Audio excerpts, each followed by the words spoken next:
एक ऐसा देश है जिसकी महंगाई आसमान छू रही है और तो और वह देश अपने खुद की अर्थव्यवस्था को संभाल नहीं पा रहा और उस देश ने भारत को आंख दिखाते हुए भारत से पंगा ले लिया है। आज हम बात कर रहे हैं पाकिस्तान के साथ अच्छे संबंध रखने वाले तुर्की देश की। तुर्की देश ने हाल ही में भारत के खिलाफ आज तक का सबसे बड़ा फैसला लिया है और यह खबर निकलकर सामने आई है कि तुर्की की तरफ से भारत के लिए डिफेंस हथियारों का जो एक्सपोर्ट है उस पर पूरी तरह से प्रतिबंध लगा दिया गया है और उनकी तरफ से भारत को ब्लैकलिस्ट में डाल दिया गया है। इसका मतलब ये है कि भारत के साथ उन्होंने अपने डिफेंस रिलेशन को पूरी तरह से तोड़ दिया है। यहाँ पर सोचने वाली बात है कि तुर्की ने ऐसा फैसला इसलिए लिया है ताकि वह पाकिस्तान की मदद कर सके। वैसे तो यह भारत के लिए बहुत ही बड़ी चौंकाने वाली खबर है, लेकिन तुर्की के द्वारा ऐसा करने का अंजाम उन पर किस तरह से भारी पड़ सकता है शायद तुर्की ने सोचा भी नहीं होगा। और आपको बता दें कि अभी 24 घंटे भी ढंग से नहीं बीते कि भारत ने तुर्की को इस कारनामे का बहुत बड़ा अंजाम दे दिया है, जिससे कि तुर्की की अक्ल ठिकाने लगती हुई नजर आ रही है। पूरी अपडेट क्या है इस वीडियो में समझते हैं, लेकिन आगे बढ़ने से पहले आप लोग इस वीडियो पर नए हो तो लाइक करके चैनल को सब्सक्राइब कीजिए। आपके लिए 1-2 सेकंड का काम है, लेकिन इससे हमारी काफ़ी मदद होती है। देखिए, हम सबको पता है कि भारत डिफेंस प्रोडक्शन के मामले में काफ़ी हद तक आत्मनिर्भर हो चुका है और भारत का जो डिफेंस प्रोडक्शन है वह हर साल बढ़ता ही जा रहा है। लेकिन कई ऐसे डिफेंस और मिलिट्री हथियार है जिनके लिए भारत अलग अलग देशों पर डिपेंडेंट है, जैसे कि रूस, फ्रांस, अमेरिका, इजराइल के साथ साथ तुर्की जैसे देशों से अलग अलग डिफेंस और मिलिट्री हथियार खरीदता है। लेकिन इसी बीच तुर्की, जो कि भारत के खिलाफ हमेशा से पाकिस्तान की मदद करता आया है, उन्होंने हाल ही में भारत के खिलाफ एक बहुत बड़ा फैसला ले लिया है और खबर निकल कर आ रही है कि तुर्की ने भारत को ब्लैक लिस्ट कंट्री में शामिल कर दिया है और उनके द्वारा किसी भी प्रकार के भारत को डिफेंस और मिलिट्री इक्विपमेंट भारत में एक्सपोर्ट नहीं किए जाएंगे। और तुर्की ने हमेशा के लिए भारत को मिलिट्री और डिफेंस इक्विपमेंट एक्सपोर्ट करने के लिए पूरी तरह से बैन कर दिया है और तुर्की ने साफ साफ बता दिया है कि उन्होंने यह सब पाकिस्तान की मदद करने के लिए ये फैसला लिया है और उनका मानना है कि उनके द्वारा भारत को डिफेंस और मिलिट्री इक्विपमेंट का एक्सपोर्ट नहीं किया जाएगा और इस कारण पाकिस्तान की सुरक्षा बनी रहेगी। वैसे तो यह भारत के लिए सोचने वाली बात है कि जो देश खुद की देश की महंगाई नहीं कंट्रोल कर पा रहा है और वहाँ की जनता खान के लिए तरस रही है, ऐसी स्थिति में वह भारत जैसे देशों से दोस्ती बनाने के बजाय पाकिस्तान के कहे सुने में आकर भारत से पंगा ले रहा है। और वह भी हद तो तब हो गई जब तुर्की ने भारत जैसे देश से पंगा ले लिया, जो कि दिन पर दिन पावरफुल होता जा रहा है। यहाँ तक कि आज के समय में भारत की पहुंच इतनी ज़्यादा बढ़ गई है कि जापान, यूके और अमेरिका जैसे देश भी भारत से पंगा लेने से कई बार सोचते हैं।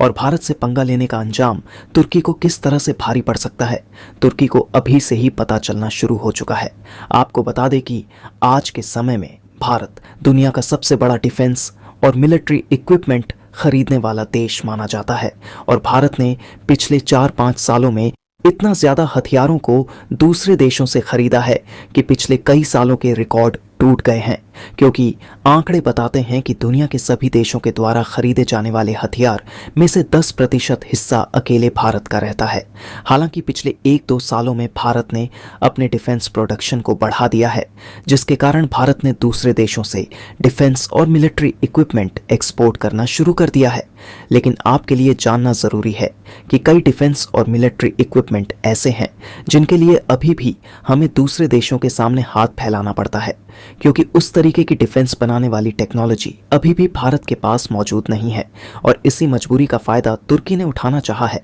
क्योंकि तुर्की को लग रहा है कि यदि वह भारत को हथियार की सप्लाई नहीं करेगा तो भारत के पास डिफेंस पावर कमज़ोर हो जाएगी। लेकिन शायद तुर्की भूल चुका है कि भारत अभी पहले जैसा नहीं रहा, बल्कि भारत ज़्यादातर डिफेंस हथियारों को खुद ही तैयार करता है। साथ ही भारत के पास रूस, फ्रांस, जर्मनी और अमेरिका जैसे देश साथ है, जहाँ से आज भी भारत कई डिफेंस और मिलिट्री हथियार खरीदता है। फिलहाल तुर्की पर भारत की डिपेंडेंसी को देखा जाए तो भारत छोटे से लेकर बड़े बड़े डिफेंस और मिलिट्री इक्विपमेंट तुर्की से खरीदे जाते हैं, जिसमें सबसे ज़्यादा राइफल, विस्फोटक और तोपखाने से लेकर ड्रोन और बड़े बड़े आर्ड व्हीकल को भी तुर्की से खरीदा जाता है। हालांकि इसके अलावा ताकतवर डिफेंस हथियारों को बनाने में इलेक्ट्रॉनिक रडार और जो नेटवर्किंग कंपोनेंट इस्तेमाल होती है उनको भी भारत ज़्यादातर तुर्की से ही खरीदता है। यानी एक हिसाब से कहा जा सकता लगता है कि भारत और तुर्की दोनों देशों के बीच डिफेंस और मिलिट्री इक्विपमेंट को लेकर एक काफ़ी अच्छी साझेदारी है। लेकिन जब इसी बीच ये स्टेटमेंट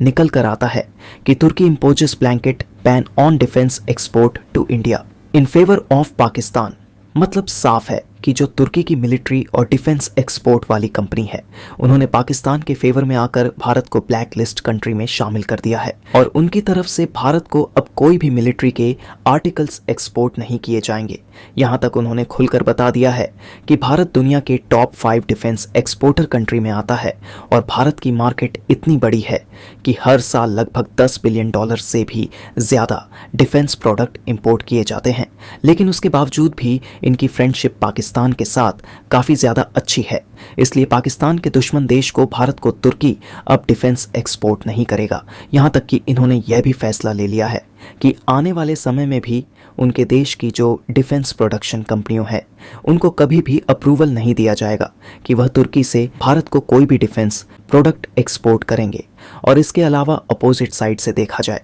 तो तुर्की 5th जनरेशन वाले जो फाइटर जेट बना रहा है, उसमें पाकिस्तान को पार्टनरशिप के रूप में शामिल किया जा रहा है। वैसे तो जब भारत को ये खबर मालूम पड़ती है तो शुरुआत में भारत को भी इससे बहुत बड़ा झटका लगता है कि तुर्की जैसा देश जो खुद की अर्थव्यवस्था नहीं संभाल पा रहा है और वहाँ की महंगाई आसमान छू रही है, फिर भी वह भारत को धमकियां दे रहा है। लेकिन आपको बता दें कि तुर्की ने जैसे ही फैसला लिया, उस फैसले को ढंग से 24 घंटे भी नहीं बीते कि भारत ने ऐसी चाल चली कि तुर्की भारत के सामने झुकने पर मजबूर हो गया। और यह खबर कुछ घंटे पहले निकलकर सामने आई है कि तुर्की की गवर्नमेंट की तरफ से उस न्यूज़ को फेक बताया जा रहा है और तुर्की का कहना है कि उनकी गवर्नमेंट की तरफ से इस तरीके का कोई भी फैसला नहीं लिया गया है, बल्कि ये स्टेटमेंट उनके पार्लियामेंट की तरफ से दिया गया है। और यहाँ पर देखा जाए तो तुर्की के पास इस न्यूज़ को फेक बताने के अलावा कोई भी ऑप्शन नहीं था, क्योंकि तुर्की की पार्लियामेंट की तरफ से ऐसा बयान तो दे दिया गया, लेकिन तुर्की इसको भारत में पूरी तरह से लागू नहीं कर पाया,